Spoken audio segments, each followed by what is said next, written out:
es el transporte, ¿no? El transporte, de qué manera se fundamentaba la refinería colocada acá en Paysandú, frente a Colón, si después tenían que transportar hasta Montevideo para cargar en buques oceánicos y llevarlo aparentemente a Europa, ¿no? A Alemania fundamentalmente. Entonces, claro, ¿cómo lo van a llevar hasta allá? Una de las hipótesis era en tren, por eso estaban cerca de la vía en la instalación de la industria, y otra hipótesis, aprovechar el mismo punto de descarga que están haciendo al norte del puente Artigas para en ese punto también hacer un punto de carga a barcazas y llevar por agua. Y entonces ahí empezamos a relacionar lo que significa este concepto de la hidrovía del río Uruguay en función a estas nuevas industrias que se vienen instalando. Del mismo modo, hacia usufructo del río Uruguay sin pagar un peso, UPM1, ¿no? Que es la que está instalada en Fray Bentos. Entonces, bueno, ¿qué pasa? ¿Cuál es la idea de esta hidrovía? ¿Por qué llega en estos momentos a ser importante para este tipo de inversiones? Esa era una pregunta que empezó a surgir.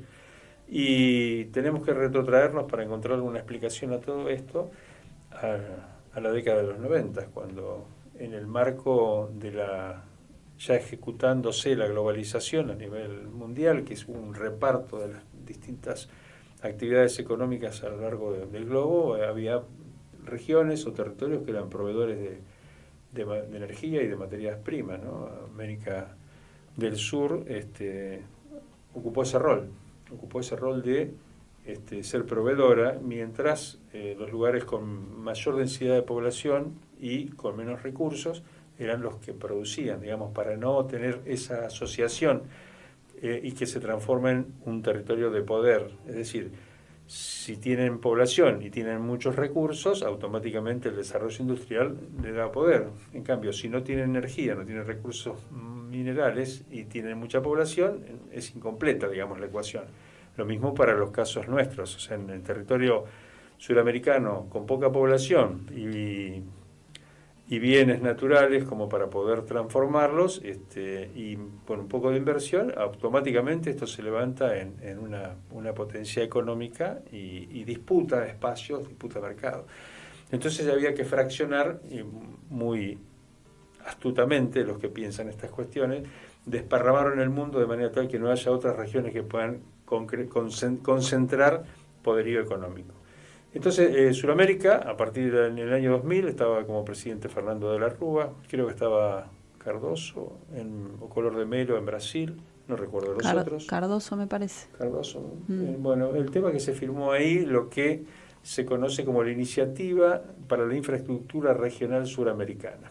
Eso era un plan, un megaplan, super megaplan, porque un plan para toda Sudamérica, donde estuvieron varios años ordenándolo.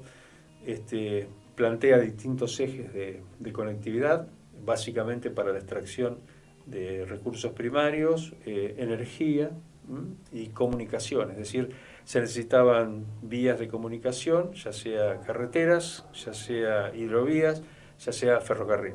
De manera tal que los productos que se extraían, que se pensaban extraer en esos momentos, llegaran con rapidez a los puertos para abastecer fundamentalmente a través del Océano Pacífico el taller del mundo que se resolvió llamar al sudeste asiático fundamentalmente, ¿no? Los tigres asiáticos en primer orden y después China como uno de los espacios de producción industrial más importantes. ¿Puedo hacer una pregunta muy ingenua? Dale. ¿Quién ordena estos planes?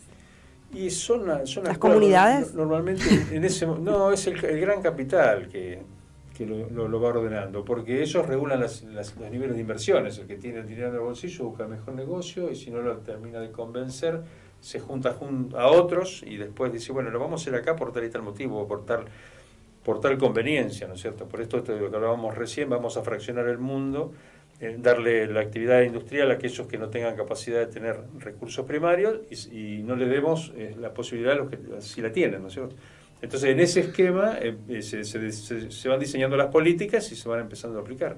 No fue casualidad lo que fue el neoliberalismo, como lo conocemos nosotros, para todo Sudamérica en la década de los 90, ¿no? Acordémonos de Fujimori, Collor de Mello, Menem acá. entre nosotros. En México creo que estaba Fox, así rápidamente, no recuerdo en Chile. Por ahí quedan pequeñas isletas, pero solas no pueden hacer nada. Por eso también el fraccionamiento de lo que es América del Sur, ¿no? No sé, pero cortarla en varios ese pedacitos. fraccionamiento y esa división, digamos, mundial del trabajo y de a qué se dedica cada uno, se remonta mucho antes, ¿no? Claro, de la época de seguramente. En un momento, de la conquista y después de la independencia de nuestros países, todas esas disputas, ¿no? Que estaría interesante en algún momento detenernos y hacer esa historia. Claro siempre de alguna manera, claro, ¿no? exacto, cuánto nos desarrollamos para adentro o cuánto somos un servicio para los de afuera, digamos. Exactamente, tal cual. Un dicho muy burlamente. Sí, lo que cambió en este proceso de que era la globalización, algunos hablan de que la globalización empezó con el descubrimiento de América, ¿no? En 1492, claro. Que ya se globalizó el comercio, no había prácticamente tierras por descubrir, y a partir de ese momento empieza, digamos, a pasos rápidos, junto con la primera revolución industrial en 1700 aproximadamente, empieza con rapidez a usufructuar de los territorios, hasta que llega el momento que necesita un reordenamiento, porque las capacidades de acumulación tienen que cambiarse, ¿no? Pasa un tiempo, es lo mismo que las canchas de pádel en algún momento, ¿se acuerdan? O los fútbol 5. Llega un momento que el primero que pone la canchita es el que hace el mayor caudal de dinero, el primero que pone el negocio. Después viene el segundo, el tercero, después cuando ya son 10 ya no es negocio para nadie. Tenemos que cambiar el régimen de acumulación, vamos a otro. ¿Qué ponemos? Cancha de pádel, ¿listo? Bueno, y así pasa más o menos con la economía, van mutando los territorios de acuerdo a sus intereses. Y o la cerveza artesanal. ¿Cómo? O la cerveza artesanal. Otro, claro. Tenemos una serie de ejemplos que nos sirven porque se aplican macro, se aplican más o menos, con algunos detalles y un poquito más de dinero, pero más o menos el esquema se va replicando. Y acá, bueno, nosotros que vivimos a orillas del río Uruguay nos tocó esta transformación, ¿no? Es decir, no es que el IRSA, esa iniciativa regional para modificar los sistemas de transporte, nos pegó de lleno. O sea, la hidrovía del río Uruguay se encuadra dentro de eso. Acá servía para que saquen, está explicado en el programa, en el proyecto de mejora de navegabilidad, cítricos, forestaciones, fundamentalmente para el pueblo pastero que se iba a generar en Fraiventos, o sea, todo el río Uruguay iba a servir para las barcazas llevar y abastecer, ¿no? Por eso la siembra de eucaliptos en todo lo que es la Mesopotamia argentina. En ese momento se la consideraba Mesopotamia, y después cambió el nombre a ¿cómo es ahora? Bueno, el este de la República Argentina, bueno, ya me voy a acordar, pero son las nuevas categorizaciones donde empieza a mirarse la región con otro nombre. Es lo mismo, pero con otro nombre. Recuerdo hace 2 años y medio más o menos, había presentado un proyecto de hacer una especie de buquebús turístico, o sea, para turismo, entre Concordia, Concepción del Uruguay, Colón y Paysandú, que lo presentaron con bombos y platillos y quedó en la nada. No, es que no es para eso. Vos fíjate que... Esa es lo que yo un poco te preguntaba a vos, Carlos, de que conocés más el tema, porque en sí la navegabilidad del río no pareciera que en sí misma, digo, andar en kayak, andar en buques de transporte, de pasajeros, unir los pueblos, comerciar entre, no sé, los productores que están en Misiones, que muchas veces mal venden su producción y acá nos sale caro, es un transporte más económico que sin duda, ¿no? Entonces, y menos contaminante. ¿Qué tal si aprovecharlo en ese sentido? ¿No? Pero pareciera que cuando aparece la discusión de la navegabilidad del río es asociado a otros intereses. Al extractivismo, claro, por decirlo de una manera. Tal cual, ¿no? Así funciona. Es decir, no está pensado para las necesidades, satisfacer las necesidades o complementar las necesidades, satisfaciéndolas de los pueblos que habitan esos territorios, sino que están pensados para otra cosa. Y además le sumamos el tema anterior, digamos, no es solo una cuestión de comerciar y sacar recursos, sino de controlar una vía. Sí, de controlar el territorio. No solamente eso, sino que se controle lo que se produce en la vuelta territorio. De obligado, como claro, ¿no? En el otro río, pero que fue un conflicto que tenía que ver con eso, hasta dónde se controla el que tiene el control de los puertos, claro, el que tiene el control de los puertos, que los puertos del Uruguay están del lado uruguayo, el único puerto más o menos que podría funcionar sería Concepción del Uruguay, pero en realidad ni el calado ni la infraestructura que tiene Puerto Concepción del Uruguay, porque hay que pensar cómo va a ser la producción para que salga por la hidrovía. Una producción intensiva, industrial, baja por barcazas hasta los puertos de transferencia oceánica que están ubicados en el Bajo Uruguay, para cual necesitan grandes silos, la mayoría todo automatizado, te llega la barcaza, descargan esos hilos y después entra el buque oceánico y carga lo que a lo mejor transportaron 10, 15 o 20 barcazas. En esa dinámica el puerto de Concepción del Uruguay queda chico, aparte está dentro de la ciudad. Está complicado, incluso en el ordenamiento territorial que se elaboró hace 2 años atrás en Concepción del Uruguay, uno de los temas fue ¿dónde se ubica el puerto? Ya está, es un tema pendiente, ¿no es cierto? Para que Entre Ríos no pierda esa cuota aparte que le puede corresponder para la exportación de productos de la provincia. Pero volviendo al tema, lo que estamos abordando ahora, hablando de cómo se gestó esta necesidad de que la hidrovía en ese marco de lo que fue la globalización. La hidrovía llegaría hasta la zona de al pie de la represa de Salto Grande. No pasa Salto Grande, al pie de la represa de Garabí y Panambí. Se iba a hacer entre el límite entre Corrientes y Misiones una represa, que era la represa San Pedro. Lo que pasa es que en los estudios previos que hicieron se dieron cuenta que era una represa que para poder generar la energía que el río estaba en condiciones de dar en ese momento, en esa latitud del río, tenían que dividirla en dos porque si no la inundación iba a ser muy grande. Entonces esa represa San Pedro se dividió en dos, la represa Garabí y Panambí, una casi sobre la provincia de Corrientes y la otra a la mitad de la provincia de Misiones. Eso se frenó, eso avanzó mucho. Yo me acuerdo que estábamos acá en conflicto con las papeleras cuando se hizo en el Teatro Centenario, justamente en un encuentro Humboldt de geógrafos, donde vino gente que estaba trabajando en el análisis de la biodiversidad de toda esa zona, para poder hacer una evaluación técnica de las características que tenía que tener el valle de inundación de la represa. Bueno, ahí hubo una gran movida en Misiones respecto de oposición a esas dos represas y se pudo frenar el tema. Hubo una marcha desde la zona de Puerto Azara, de uno de los lugares que iba a quedar inundado, hasta Posadas. Marcharon durante casi 15 días, mucha gente, porque la preocupación de toda la gente que vive ahí, que son todos colonos dispersos, ¿no es cierto?, se movieron. Del lado brasilero se interpuso una medida jurídica, el Estado brasilero toma y frenó lo que era esa obra. Hasta la base, hasta la zona de influencia de esa represa iba a llegar la hidrovía del río Uruguay, o sea que iba a colectar la producción de todo lo que era la parte maderera de Corrientes y la parte agrícola de lo que es el sur de Brasil, para los puertos que iban a operar en el Bajo Uruguay, que están preferentemente sobre la costa de la República Oriental del Uruguay. El dragado del río Uruguay, cambia según el tramo, ¿no? Claro, no es todo el mismo. Claro. No. Lo que pasa es que, hasta Paysandú es para que entren buques, grandes buques, ¿no? Los Panamax, que son buques oceánicos, digamos, son los que pueden llegar hasta, llevando mercadería hasta Europa. Incluso cada vez hacen los buques más grandes. Ahora se quería dragar a 40 y pico de pies, las últimas novedades que empezaron a aparecer el año pasado, hace 2 años. Pero hasta ese momento, y hasta Paysandú, la llegada era el movimiento con barcazas. O sea, nosotros íbamos a ver pasar acá frente a Colón las barcazas. El espigón que está hecho ahí, que nosotros vamos a veces a pescar, a mirar la luna estaba previsto para poner 2 o 3 espigones de esas características para evitar el proceso de erosión, porque ustedes imagínense el movimiento, la energía que desplaza una lancha que cala 30-40 centímetros del río a un tren de barcazas que cala entre 3-4 metros de profundidad.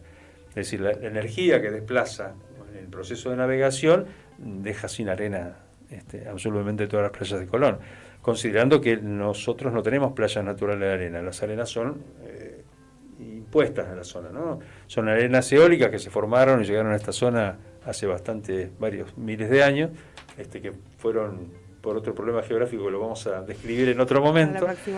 Claro, porque todo tiene que ver con todo, no se van encadenando. Pero estas arenas no son, por eso hay que dragar hay que refurar todos los años en Colón, porque la misma dinámica del río actual se la va llevando. Entonces, para evitar eso, justamente, si ustedes prestan atención, se van a dar cuenta que al sur del espigón se acumuló un montón de arena. Debe tener como 2 metros o 3 metros de la altura de arena, ¿no? Que se ha acumulado en el espigón 200, 250 metros hacia el sur, está lleno de arena. Y al norte hay un proceso de erosión, sí, ¿no? Están todos los carrizales que están ahí, están todos expuestos, y hay un proceso muy, muy importante. A tal punto que estamos siguiendo con atención a ver qué pasa con la desembocadura del arroyo de Artalas, porque da la sensación de que ha avanzado la erosión en la punta del arroyo. Antes la rotonda era más grande, es como que se ha ido achicando, le han puesto piedras, la misma erosión se las ha comido, o sea, hay toda una dinámica en el río que nos está indicando una serie de transformaciones, pero esto también tiene que ver o se va a agravar si hay un proceso de navegación de este tipo de embarcaciones que tienen que ver con los trenes de barcazas, ¿no?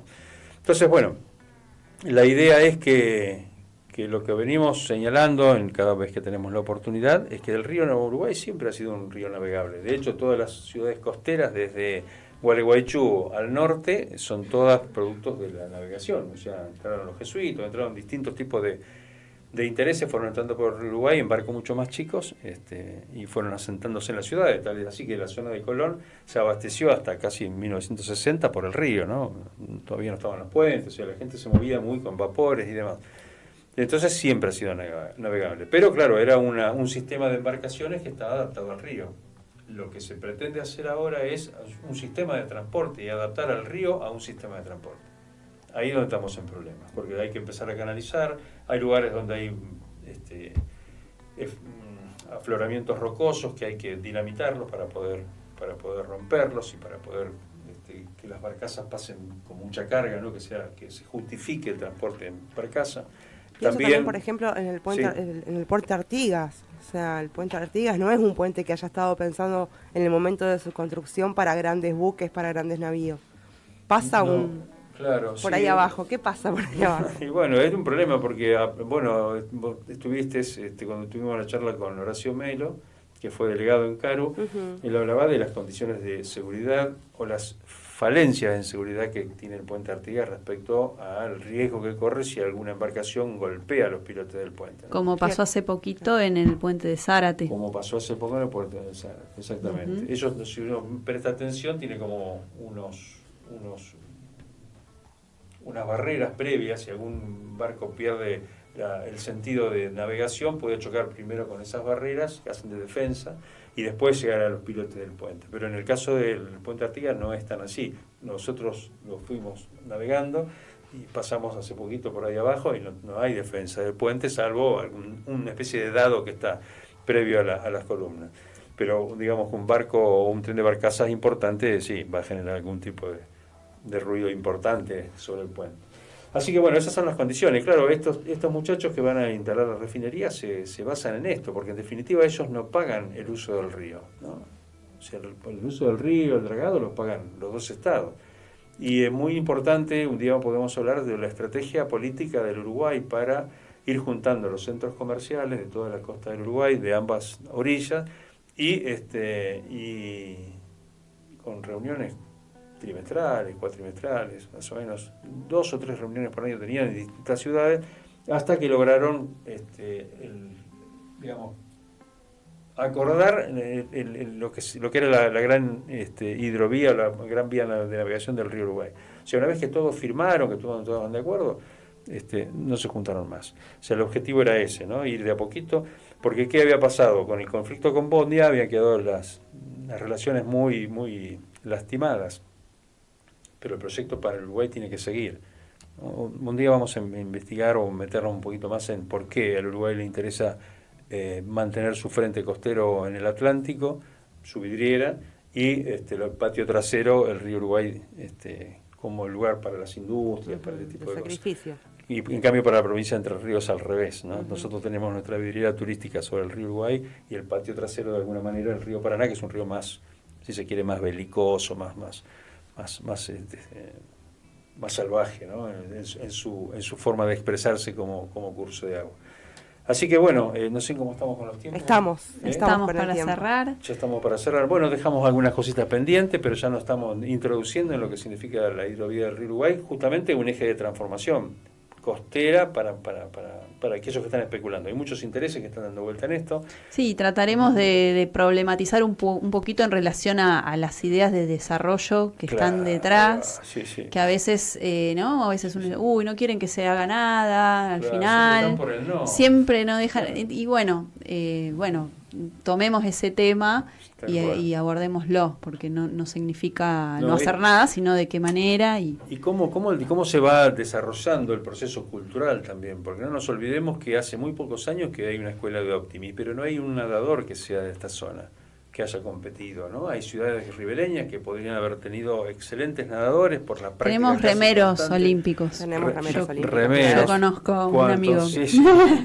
Pero, o sea, viviendo a orillas del río no tendríamos que tener 1 o 2, tendríamos que tener 30, 40 por generación. Los alumnos míos les pregunto, ¿ustedes saben remar? Y a lo mejor del grupo, 3, 4 saben remar, el resto no sabe. Y saben nadar y estamos lo mismo. ¿Y dónde nadás? En la pileta, me dicen. Claro, de hecho, habría que hacer una encuesta a nivel barrial, ¿no? ¿Cuántos gurises conocen el río? ¿Cuántos gurises van asiduamente al río? Y ahí también ¿Cómo se ha perdido el uso del río por un proceso de transformación económica de la ciudad, ¿no? Otro día también podemos hablar de eso, ¿no? De los modelos de acumulación de la ciudad de Colombia. Me parece que los 4 programas ya nos quedaron ya cortos. Vamos a hacer 8. Sí, ya vamos a tener que ir pensando otras cosas, tal cual.